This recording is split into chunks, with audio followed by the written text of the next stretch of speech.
Let's embark on writing our first Dart program. Firstly, let's clear the slate by removing all existing lines of code.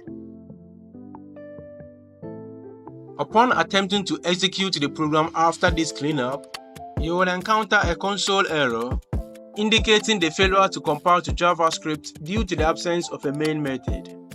In Dart, a valid program necessitates the presence of a main method as it serves as the entry point. To rectify this, let's define the main method.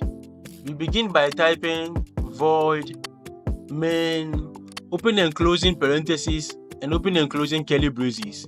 Subsequently, our program logic will reside within these curly braces. Upon rerunning the program, the earlier error should be resolved. This marks an opportune moment to compose and run our first program. We begin with the ever-famous Hello World. Just like most programming languages, that also uses the print statement to display or output information. And so let's use the print statement to display our Hello World.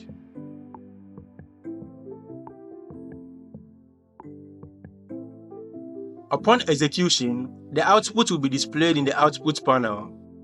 Should your code contain any syntax errors, the notification card will promptly alert you.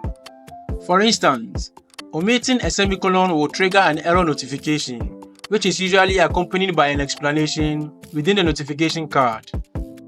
Furthermore, the documentation panel elucidates the code written, providing helpful insight to augment your understanding. Clicking the print method gives me a detailed information about it within the documentation panel.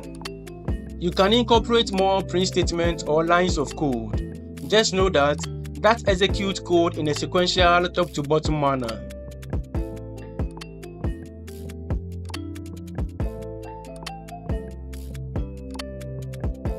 The Dart formatter ensures a neatly structured code, aiding readability.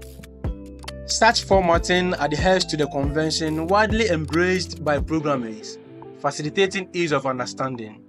Do note that the code will still function efficiently regardless of the formatting. We will continue the lesson in our subsequent video.